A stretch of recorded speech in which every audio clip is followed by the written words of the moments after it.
आज मैं आपको जो कहानी सुनाने जा रहा हूं वो ऐसी है कि सुनकर विश्वास करना मुश्किल होगा। ये कहानी एक ऐसे घर की है जहां प्रथाएं भी अजीब थीं और एक औरत के साथ उसकी अपने देवरों ने ही ऐसा घिनौना व्यवहार किया था कि इंसानियत भी शर्म से पानी पानी हो जाएगी। मेरा नाम कामरान है और मैं पाकिस्तान के कराची का रहने वाला एक साधारण इंसान हूं। मेरी रोजी रोटी का जरिया मेरा रिक्शा है। हर दिन की तरह उस दिन सुबह भी मैं सवारी के इंतजार में था जब एक पति पत्नी मेरे पास आए और स्टेशन जाने की बात कही। सवारी अच्छी थी, किराया भी वाजिब से कुछ ज्यादा था, इसलिए मैं तुरंत राजी हो गया। उन्हें स्टेशन पर उतारकर मैं जैसे ही लौट रहा था, सामने से एक लड़की को आते देखा। लगा कि शायद कहीं जाना चाहती है, इसलिए मैंने रिक्शा रोका। उम्र 25-26 साल होगी, बदन पर साड़ी और चाल ढाल में अजीब सी लड़खड़ाहट। चुपचाप आकर रिक्शे में बैठ गई और चलने का इशारा किया। मैंने सोचा शायद मेन रोड तक जाएगी, इसलिए मैंने रिक्शा बढ़ाया। पूरे रास्ते आईने में उसे देखता रहा। माथे पर बिंदी, जिसे देखकर लग रहा था वो हिंदू धर्म की है। थोड़ी देर बाद ही हम स्टेशन के रास्ते से हट चुके थे। मैंने पीछे मुड़कर पूछा, मैडम आपको कहाँ जाना है? लेकिन जवाब खामोशी थी। वो एक पोटली सीने से लगाकर बैठी थी जो शायद उसकी एकमात्र पूंजी थी। मैंने फिर सवाल किया, तब उसने कहा, सामने ले चलिए। लगा शहर में नहीं आई है, शायद कहीं जाकर रास्ता पहचान लेगी। मैं ऐसे ही रिक्शा चलाता रहा जब तक कि मेन रोड भी पीछे नहीं छोड़ाए। फिर मैंने दोबारा पूछा, मैडम कुछ तो बताइए, कहाँ उतरना है? अब उसकी गले की आवाज आई, जहां कोई मुस्लिम बस्ती है वहां मुझे उतार दीजिए। मैंने कहा, यहां तो हर तरफ ही मुसलमान है, लेकिन कोई पता या नाम तो दीजिए। उसने नजरें झुकाकर रूंधे गले से कहा, मुझे कहीं नहीं जाना है, जहां आपका मन चाहे वहीं उतार दीजिए। उसकी बात ने मुझे चौंका दिया। मैंने थोड़े गुस्से के साथ कहा, अगर मंजिल नहीं पता थी तो सफर क्यों किया? बस इतना सुनते ही वो फूट फूट कर रोने लगी। उसका रोना मेरा दिल पिघलाने लगा। मैंने मुड़कर देखा, वो जैसे एक ताज़े फूल की तरह, आंखों में गहराई और दर्द, जैसे एक सदी की खामोशी जमी हो। मैंने नरम लहजे में कहा, देखिए मैडम, मेरी बात का मतलब ये नहीं था। आप जहां कहेंगी मैं बिना किराए के पहुंचा दूंगा, बस शांत होकर बताइए। उसने कांपती आवाज में कहा, इस दुनिया में मेरा कोई नहीं है, ना कोई पता, ना कोई आसरा। मुझे अपने साथ ले चलिए, चाहे काम वाली बना लीजिए, बस 2 वक्त की रोटी दीजिएगा। मैं कभी कोई शिकायत नहीं करूंगी। उसकी बातें ऐसी थीं जैसे मैं कोई बादशाह और वो एक दासी। अब एक बात और बता दूं, मैं एक पैर से लंगड़ा हूं, लकड़ी का पैर लगाकर रिक्शा चलाता हूं। इसी वजह से गांव में कोई मुझसे बेटी नहीं ब्याहना चाहता था। कौन अपनी बेटी को एक लंगड़े बेकार आदमी से ब्यारेगा? लेकिन उस पल मैंने सोचा, शायद यही मेरी किस्मत है। मैंने उससे कहा, अगर तुम्हें कोई एतराज ना हो तो मैं तुमसे शादी करने को तैयार हूं। चाहो तो अभी चलो, और अगर कुछ वक्त चाहिए तो दारुल अमन यानी आश्रय स्थल में रह जाओ। जब मन से पक्का हो जाए तब मुझे बता देना। ये सुनते ही उसकी आंखों में एक अजीब सी चमक तैर गई। बहुत मासूमियत से बोली, आप बहुत अच्छे इंसान हैं साहब, मुझे और क्या चाहिए? आप मुझसे शादी कर लीजिए, मैं अभी तैयार हूं।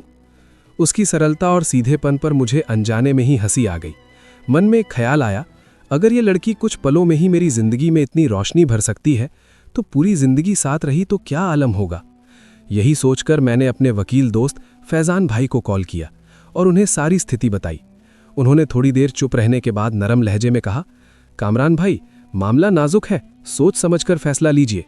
लेकिन फिर बोले, आपकी बात से सहमत हूं। दिल गवाही दे रहा है कि ये लड़की साफ दिल की और मासूम है। सलाह देना उनका काम था, सो उन्होंने दी। फिर बोले, उसे लेकर कचहरी आ जाइए। अब तक मैंने उसका नाम भी नहीं पूछा था। कॉल खत्म करते ही मैंने उसकी तरफ देखा और नरम लहजे में पूछा, आपका नाम? हल्का सा मुस्कुराकर उसने कहा, सिमरन। उसका नाम भी बिल्कुल उसके जैसा ही साधारण लेकिन रहस्यमय। मैंने रिक्शा घुमाया और 10 मिनट में कचहरी पहुंच गया। वकील दोस्त के चैम्बर में घुसते ही सबसे पहले उन्होंने मिठाई की फरमाइश की, जिसे मैंने हंसते हुए शादी की दावत से पहले ही मिठाई कहकर टाल दिया। फिर उन्हें दोबारा बताया कि मैं इस लड़की से शादी करना चाहता हूं। उन्होंने हमें दफ्तर में बुलाया, चाय पानी का इंतजाम किया, 2-3 दोस्तों को बुलाया और निकाहनामा रजिस्ट्रार व काजी का इंतजाम भी करवा दिया। फैजान भाई के दफ्तर में 4-5 लोग बैठे थे। मेरा दिल कर रहा था काश सिमरन के पास कोई दुपट्टा या चादर होती जिससे वो सिर ढक सकती, लेकिन उसने साड़ी पहनी थी और उसके लंबे बाल कमर पर झूल रहे थे। मैंने मन को समझाया और सब्र किया। निकाह के समय पता चला कि सिमरन ने कुछ दिन पहले इस्लाम कबूल किया है। वो अब तक न नमाज का तरीका जानती है न रोज़े का, लेकिन मुझे कोई अचरज नहीं हुआ। उसके हाव भाव से समझ आ रहा था कि वो अभी नए सफ़र पर निकली है। फैज़ान भाई ने एहतियातन एक सवाल किया, क्या आप कुंवारी हैं? वो जवाब देने के बजाय चुप रहीं। फैज़ान भाई ने उसकी शर्म को ही जवाब मान लिया और निकाहनामे की लिखाई पूरी करवाई। इस तरह हम पति पत्नी के पवित्र बंधन में बंध गए। उस पल मुझे लगा जैसे मेरी जिंदगी में एक नया सूरज उगा है। जो लोग कहते थे कि मेरे लंगड़ेपन और गरीबी की वजह से मुझे कोई बीवी नहीं मिलेगी, अब जब वो सिमरन को मेरे साथ देखेंगे यकीनन हैरान रह जाएंगे। मैंने तय किया, कल ही रिक्शे से छुट्टी लूंगा और सिमरन को अपने गांव ले जाऊंगा। मैं उसे अपने रिश्तेदारों से मिलवाऊंगा और दुनिया को दिखाऊंगा कि अल्लाह ने मेरी किस्मत में भी एक सुंदर और वफादार पत्नी लिखी है, जो रूप रंग में बेमिसाल और दिल की पाक है। शादी के बाद जो एहसास होता है वो बयान से बाहर है। मुझे अचानक सिमरन के प्रति प्यार महसूस होने लगा। मैंने बाजार से एक शॉल खरीदी, उसे रिक्शे में बैठाया और अपने घर ले आया। घर पहुंचकर मैंने अपने हाथों से चाय बनाकर उसे दी। वो चाय पीते ही तरोताजा हो गई। मैं खुद भी थका था, लेकिन खुशी में सारी थकान भूल गया। मैंने उससे कहा, तुम यहीं रहो, मैं तुम्हारे लिए नए कपड़े लेकर आता हूं। पता नहीं क्यों उसे उन पुराने कपड़ों में मुझे ठीक नहीं लग रहा था। मैं बाजार गया और अपनी जमा पूंजी का लगभग आधा हिस्सा सिर्फ सिमरन के पीछे खर्च कर डाला। नए कपड़े, खाने पीने का सामान और कुछ जरूरी चीजें लेकर वापस आया। घर पहुंचकर देखा वो चुपचाप बैठी मेरे रास्ते की तरफ देख रही है। मैंने मुस्कुराते हुए कपड़े दिए और कहा, हाथ मुंह धो लो, तब तक मैं खाना परोसता हूं। उसने सिर हिलाकर हामी भरी और नहाने चली गई। जब बाहर आई उसका रूप और निखर गया। मैं बस उसे देखता ही रह गया। वो पहले से कहीं ज्यादा खूबसूरत लग रही थी। उसका शहद जैसा रंग, गुलाबी होठ और रेशमी बाल जैसे किसी कल्पना की तस्वीर। जब मैंने उसे मुग्ध गजरों से देखा, वो शर्म से झुक गई। मुझे लगा जैसे किसी भिखारी को जन्नत की हूर मिल गई हो। मैंने उसे अपने हाथों से खिलाया, अपने प्यार की गर्माहट उसके सामने पेश की और देखा कि अब उसके चेहरे पर घबराहट के बजाय सुकून और चमक थी। मुझे खुद विश्वास नहीं हो रहा था कि सिर्फ 2 घंटे में मेरी तन्हा जिंदगी इस तरह बदल जाएगी। लग रहा था जैसे मैं किसी सुंदर सपने में हूं जिससे जागना भी मुश्किल है। मेरा वो छोटा सा घर जहां मैं अकेला रहता था, अब वहां मेरे अकेलेपन की जगह एक साथी की रोशनी फैल गई है। वो मेरे साथ बैठी थी। तब मुझे लगा मैं शायद दुनिया की सबसे बड़ी नेमत पा चुका हूं। हमारे दिन रात एक खुशी के नशे में कटने लगे। मैंने सिमरन का नाम रख दिया मरियम, एक पवित्र, आध्यात्मिक और प्यार भरा नाम। जब भी मैं उसके परिवार या पिछले जीवन के बारे में जानना चाहता, वो या तो बात घुमा देती या फिर ऐसे चुप हो जाती कि मैं दूसरी बार पूछने की हिम्मत नहीं कर पाता। मैं उसे परेशान नहीं करना चाहता था, इसलिए ज्यादा जोर भी नहीं दिया। मैं वैसे भी भविष्य या अतीत से ज्यादा वर्तमान में जीने वाला इंसान हूं। मैंने अपना पूरा ध्यान हमारे रिश्ते पर दिया। एक दिन मैंने मरियम को पास के पार्क में घुमाने ले जाने का इरादा किया। उसने कहा था कि वो एक ऐसे विधर्मी कबीले की लड़की है जहां अजीब रस्मों रिवाज चलते हैं और लड़कियों को बहुत कम ही घर से बाहर निकलने दिया जाता है। शहर उसके लिए एक नई दुनिया थी। उसे पार्क ले जाकर मैंने उसकी आंखों में बचपन की मासूमियत और ताजगी देखी। वो झूला देखकर हंसी, लेकिन उस पर बैठने में हिचकिचा रही थी। मैंने भी जोर नहीं दिया। हम पार्क से निकलकर एक होटल, ढाबे में बैठे, तब मैंने महसूस किया एक आदमी हमें टकटकी लगाकर देख रहा है। उसकी दिलचस्पी मुझसे ज्यादा मरियम में थी। मैं वैसे भी झगड़े फसाद से बचने वाला इंसान हूं और शहर में ये बातें आम हैं, लेकिन उसका देखना अब बर्दाश्त से बाहर हो रहा था। वो आदमी अब फोन पर कुछ लिख रहा था, फिर अचानक फोन कान पर लगाकर बोलने लगा, हारे छबीला। मैंने अपना पूरा ध्यान हमारे रिश्ते पर दिया। एक दिन मैंने मरियम को पास के पार्क में घुमाने ले जाने का इरादा किया। उसने कहा था कि वो एक ऐसे विधर्मी कबीले की लड़की है जहां अजीब रस्मों रिवाज चलते हैं और लड़कियों को बहुत कम ही घर से बाहर निकलने दिया जाता है। शहर उसके लिए एक नई दुनिया थी। उसे पार्क ले जाकर मैंने उसकी आंखों में बचपन की मासूमियत और ताजगी देखी। वो झूला देखकर हंसी, लेकिन उस पर बैठने में हिचकिचा रही थी। मैंने भी जोर नहीं दिया। हम पार्क से निकलकर एक होटल, ढाबे में बैठे, तब मैंने महसूस किया एक आदमी हमें टकटकी लगाकर देख रहा है। उसकी दिलचस्पी मुझसे ज्यादा मरियम में थी। मैं वैसे भी झगड़े फसाद से बचने वाला इंसान हूं और शहर में ये बातें आम हैं, लेकिन उसका देखना अब बर्दाश्त से बाहर हो रहा था। वो आदमी अब फोन पर कुछ लिख रहा था, फिर अचानक फोन कान पर लगाकर बोलने लगा, हारे छबीला, तेरे लिए बहुत बड़ी खबर है, स्टेशन आ, सब बताता हूं। ये कहकर उसने फोन बंद किया, हमारी तरफ देखना बंद किया और होटल से निकल गया। मरियम इन बातों से बेखबर थी, लेकिन मेरा मन एक अजीब बेचैनी और आशंका में फंस गया।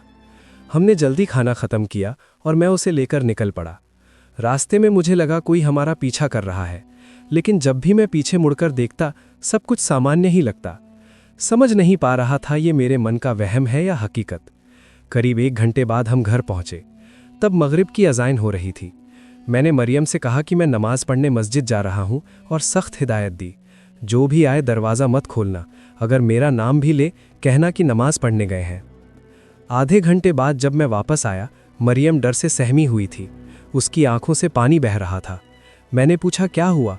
वो रोते हुए बोली, आपके जाने के थोड़ी देर बाद ही कोई दरवाजे पर जोर जोर से धक्के दे रहा था, इतनी जोर से कि लग रहा था अभी तोड़कर अंदर घुस जाएगा। फिर शायद किसी पड़ोसी ने डांटा, इसलिए वो चला गया। मैंने उसे दिलासा दिया, शायद कोई बच्चा था जो डराने की कोशिश कर रहा था, या मेरा कोई पुराना दोस्त होगा जिसने मजाक में ये काम किया। मेरे कुछ दोस्त वाकई बेवकूफ़ी की हद कर देते हैं। मैंने पड़ोसियों से पूछताछ की। उन्होंने बताया कि मेरे मस्जिद जाने के बाद 2 अनजान लोग आए थे, जिन्हें पहले कभी इस मोहल्ले में नहीं देखा गया। लोगों ने उन्हें शक की नज़र से देखा और मोहल्ले से निकाल दिया। ये सुनकर मन में हलचल मच गई। वे कौन थे और हमसे क्या चाहते थे? अगले दिन की सुबह शुक्रवार थी और उस दिन मैं हमेशा घर पर ही रहता हूँ, क्योंकि शुक्रवार मैं रिक्शा नहीं चलाता। मेरी नई बीवी घर आई है, अभी 1 महीना भी पूरा नहीं हुआ, इसलिए हर दिन की तरह उस दिन भी मैं हलवा पूरी लाने के लिए निकला। जब वापस आया देखा दरवाजे पर वही 2 अनजान लोग खड़े हैं और बहुत गुस्से के साथ दरवाज़ा पीट रहे हैं। मैंने ठंडे लहजे में पूछा, कौन हो तुम?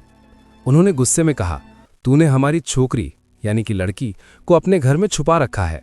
मैं हैरान रह गया, कौन लड़की? मैंने कहा, मेरे घर में तो सिर्फ मेरी बीवी है और उसका नाम मरियम है। उन्होंने कहा, हमें सब पता है, वो हमारी बीवी है, तूने उसे ज़बरदस्ती यहाँ रोक रखा है, दरवाज़ा खोल वरना खाल उधेड़ दूंगा। उनकी शक्लें भी किसी लफंगे गिरोह जैसी थीं। अब जब मैंने उनकी धमकी देखी, मेरे भी सब्र का बांध टूट गया। मैंने हलवा पूरी एक तरफ रखी, आस्तीन ऊपर चढ़ाई और सख्त आवाज़ में कहा, अगर हिम्मत है तो ले जाकर दिखाओ मेरी बीवी को, ये मेरा मोहल्ला है और सब मुझे जानते हैं। अगर ज़्यादा बात की तो ऐसा मारूंगा कि पैरों पर चलकर वापस नहीं जा सकोगे। मेरी ये बात सुनते ही उनमें से एक ने मेरा कॉलर पकड़ा और कहा, लगता है तू हमें नहीं जानता, मेरा नाम छबीला है और मेरे नाम से बड़े बड़े लोग कांपते हैं।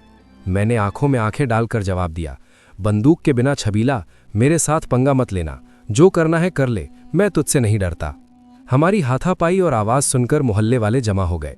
लोगों ने देखा माहौल गर्म हो रहा है तो किसी ने पुलिस को खबर दी। थोड़ी ही देर में पुलिस हमारे दरवाजे पर हाजिर। स्थिति अजीब हो गई थी। इन गुंडों को रोकने का और कोई तरीका नहीं था। पुलिस आते ही ये घबरा गए और भागने की कोशिश की, लेकिन पुलिस ने उन्हें पकड़ लिया। पुलिस ने सख्त लहजे में पूछा, किसी शरीफ आदमी को क्यों परेशान कर रहे हो? मोहल्ले वालों ने मेरा पक्ष लिया। जवाब में इन्होंने कहा, इसने हमारे कबीले की लड़की को जबरदस्ती अपने घर में रोक रखा है। ये सुनकर पुलिस ने लेडी कांस्टेबल को बुलाया और घर की तलाशी का हुक्म दिया। मरियम इन सब दृश्यों से बहुत डर गई थी और निराशा में डूबी थी। वो कांप रही थी। उसने कांपती आवाज में कहा, मैं इस आदमी की पत्नी हूं, अपनी मर्जी से आई हूं। मैंने भी निकाहनामा दिखाया और सारे सबूत देकर पुलिस को यकीन दिलाया। पुलिस ने उन लफंगों को थाने ले जाने का हुक्म दिया। उनके जाने के बाद थोड़ी राहत मिली। मेरे होश ठिकाने आए। मैं सोचने लगा, ये कौन थे? क्या वाकई मरियम के साथ उनका कोई रिश्ता था? उस होटल का दृश्य याद आया जब एक आदमी हमारी तरफ देख रहा था और फोन पर छबीला की बात कर रहा था। आज इस गुंडे ने भी खुद को उसी नाम से पहचान करवाई। मैंने दरवाज़ा बंद किया। देखा मरियम रो रही है। उसकी आंखों में पानी था, लेकिन मेरे मन में प्यार। मैंने उसके चरित्र पर शक नहीं किया। मैंने उसे नाश्ता कराया, पानी पिलाया और उसके सामने खुलकर कहा, मरियम, तुम मेरी जिंदगी बन गई हो, लेकिन अगर तुम मुझे अपने अतीत के बारे में नहीं बताओगी तो मैं कैसे तुम्हारी रक्षा करूंगा? खुदा ना करे अगर ये फिर वापस आए और कोई नुकसान पहुंचा दें तो मैं टूट जाऊंगा। मेरे बार बार जोर देने पर आखिरकार मरियम ने चुप्पी तोड़ी और कहा, मैं एक ऐसे कबीले की लड़की हूं जो ना कोई धर्म मानता है और ना ही कोई कानून। जिस आदमी ने खुद को छबीला कहा था, जो बार बार हमारे दरवाजे पर आकर धमकियां दे रहा था, असल में वो मेरा ब्याता पति था और जो दूसरा नाटे कद का आदमी उसके साथ था वो उसका देवर है। जब मैंने मरियम से विस्तार से जानना चाहा, उसने सिर झुकाकर कहा कि ये 7 भाई हैं और उनकी कोई बहन नहीं थी। इन्होंने अपने कबीले में एक गुंडा किस्म का गिरोह बना रखा था जो खुद को फोर्स कहता था और ताकत के जोर पर सारी बातें मनवाता था। बाहर से तो ये इलाका शरीफ और रस्मो रिवाज का पाबंद लगता था, लेकिन हर घर के अंदर कोई ना कोई शर्मनाक साया मौजूद था जिसे बताने में जबान कांपती है। इस बस्ती में सोने और चांदी के बिना कोई शादी पूरी नहीं होती थी। नई दुल्हन को गहनों से लाद दिया जाता था और शादी के आयोजन में लोग अपनी पूरी जिंदगी की पूंजी खत्म कर देते थे। लेकिन शादी के बाद क्या होता है, इसकी समाज को कोई परवाह नहीं होती थी। 6 महीने पहले मेरी भी शादी हुई थी। मुझे सोने चांदी में तोला गया था। मेरे माँ बाप को मोटी रकम दी गई थी और इस तरह मैं छबीला के घर की हो गई। छबीला का आतंक पूरे इलाके में फैला हुआ था। उसके 6 और भाई थे और शायद इसी वजह से वो खुद को बहुत ताकतवर समझता था। शादी के दिन ही घर में कोई महिला न देखकर मन में एक अजीब सी घुटन पैदा हुई। छबीला के भाई मजाक करके मुझे तंग करने लगे, जो मेरे लिए बहुत मानसिक पीड़ा का कारण बना। मैं अपने इलाके की प्रथाओं के बारे में जानती थी, जहां बहुओं पर यह फर्ज था कि वे देवर और जेठ की भी सेवा करेंगी। यहां तक कि कई बार यह भी कहा जाता था कि उनके साथ भी रात गुजारना जायज़ है। लेकिन मेरा मन ये सब स्वीकार करने को बिल्कुल तैयार नहीं था। उनकी नज़रें, उनकी बातें, उनका स्पर्श मुझे घिनौना लगता था। उस दिन से पीड़ा का एक नया अध्याय शुरू हुआ, जो रुकने का नाम ही नहीं ले रहा था। मैं उस घर में एक गूंगा खिलौना बन गई थी। दिन भर मैं रोटियां बनाती, पानी लाती, झाड़ू लगाती और रात होते ही एक दर्दनाक अनुभव मेरा इंतजार करता। मुझे लगता था जैसे मैं कोई इंसान नहीं बल्कि एक बकरी हूं जिसे माँ बाप ने किसी खूंटे से बांध दिया है। सबसे हैरान करने वाली बात थी कि दिन के उजाले में ये लोग ही मुझे भाभी जान कहकर बुलाते थे और कबीले के लोगों के सामने शरीफ और इज्जतदार बने रहते थे। मैंने एक दिन पड़ोस की एक बुजुर्ग महिला पर भरोसा करके अपने दुख की बात कही। उन्होंने लंबी सांस लेकर कहा, मेरे भी 3 देवर और 2 जेठ थे। मैंने तो कभी ऐतराज़ नहीं किया कि मेरा पति कौन है। तुम नई पीढ़ी की लड़कियां अजीब हो। सब बहुओं पर घर के सभी मर्दों की सेवा करना फर्ज है। तुम्हें लड़की होने का मतलब समझना होगा। बर्दाश्त करना तुम्हारी किस्मत है। उनकी बातें सुनकर जैसे मेरी रूह कांप उठी। मैंने उनसे पूछा, क्या सब घरों में यही अनाचार और अत्याचार चलता है? उन्होंने सिर झुकाकर कहा, हमारे रस्मो रिवाज ऐसे ही हैं और इन्हीं पर तुम्हें चलना होगा। शायद इसी कारण लोग लड़की वालों से दहेज में सब कुछ ले लेते थे, लेकिन शादी के बाद लड़की पर क्या गुजर रही है इसकी परवाह किसी को नहीं होती थी। मुझ पर बचपन से ही शायद किसी पवित्र आत्मा का साया था कि ये गंदगी मैं कभी स्वीकार नहीं कर पाई। मैंने भागने का फैसला किया, लेकिन कहाँ जाऊंगी ये पता नहीं था। बस्ती से कुछ दूर एक चौराहा था जहां बसें खड़ी रहती थीं। मैं बिना कुछ सोचे एक बस में चढ़ गई। मन में सिर्फ एक ही डर था कि कहीं फिर उसी अंधेरे में वापस न चली जाऊं। रास्ता लंबा था, लेकिन मन में शांति मिली कि मैं उस नर्क से तो दूर आ गई हूं। बस में एक कोने में एक युवा दंपत्ति बैठा था। पुरुष के चेहरे पर चमकदार दाढ़ी थी और महिला ने काला बुर्का पहन रखा था। मैं उन दोनों को बहुत उम्मीद और अचरज से देख रही थी। कितनी सादगी, कितनी पवित्रता थी उन दोनों के बीच। अचानक मेरी नज़र सामने की सीट पर बैठे एक बेहया मर्द पर पड़ी। वो टकटकी लगाकर उस बुर्के वाली महिला की तरफ देख रहा था, लेकिन जैसे ही उस महिला के पति ने उसे देखा, गुस्से का तूफान उसके चेहरे पर उतर आया।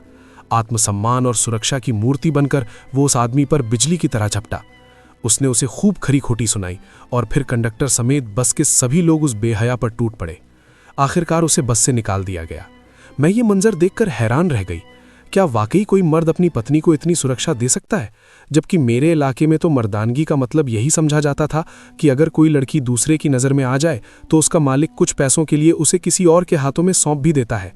लेकिन आज मैंने एक नया दृश्य देखा जो मेरे लिए आशा की किरण बन गया। पता चला कि वो आदमी मुसलमान था। उसी पल मैंने मन ही मन फैसला कर लिया, अगर शादी करूंगी तो किसी मुसलमान से ही करूंगी, जो अपनी पत्नी को सुरक्षा और सम्मान दे, बाजार का सामान न समझे। इसीलिए जब मैं आपके रिक्शे में बैठी तब कहा था किसी मुसलमान बस्ती में उतार दीजिए, और जब आपसे मुलाकात हुई आपकी आंखों में जो शांति और शराफत थी उसे देखकर मेरा दिल गवाही देने लगा। हाँ, यही वो इंसान है जो मेरा आसरा बन सकते हैं। आप जब छबीला से लड़े तब मेरे मन में एक सुरक्षा का एहसास जगा जिसे मैं कभी बोलकर नहीं समझा सकूंगी। मैं आपकी दीवानी हो गई हूँ, मैं आपकी कर्जदार हो गई हूँ। मेरी गलतियों को माफ़ कर दीजिए। मैं पूरी ज़िंदगी आपको अपने सिर का ताज बनाकर रखूंगी। अगर कहें तो जान भी दे दूंगी, लेकिन खुदा के वास्ते मुझे अपने से अलग मत कीजिएगा। सचमुच इस्लाम कितना महान धर्म है, जहाँ नारी को सिर्फ सम्मान नहीं बल्कि अमानत समझा जाता है। मैंने मरियम को गले से लगा लिया और उसे यकीन दिलाया, तुम मेरी पत्नी हो, मेरी इज्जत हो और हमेशा रहोगी। तुम्हारी सच्चाई की मैं कद्र करता हूँ, कभी तुम्हें अकेला नहीं छोड़ूंगा। इसके बाद मैंने उसे कुरान पढ़ना सिखाया, कलमाए शहादत याद कराया और नमाज का तरीका भी सिखाया। अब मरियम नियमित नमाज पढ़ती है। वो अपना अतीत भूल गई है और नई जिंदगी को अपना लिया है। हमने वो पुराना इलाका छोड़ दिया है और एक नई जगह, नई शुरुआत की है। उसके आने के बाद मेरी जिंदगी में सिर्फ बरकत ही बरकत है। पहले एक रिक्शा था, अब 4 रिक्शे हैं। अच्छी आमदनी हो रही है, काम में तरक्की हो रही है। मेरा पूरा विश्वास है ये सब अल्लाह की ही रहमत है जो मुझे मरियम के नसीब से मिली है। अगर मैं उसे लौटा देता या उसके साथ बुरा बर्ताव करता तो शायद ये सारी खुशकिस्मती भी मुझसे दूर चली जाती। आज वो मेरे साथ खुश है, संतुष्ट है। हमारे 2 प्यारे बच्चे हैं, 4 रिक्शे हैं और एक पवित्र प्यार से भरी जिंदगी। दुआ करता हूँ अल्लाह हमारी जोड़ी को सलामत रखे। आमीन।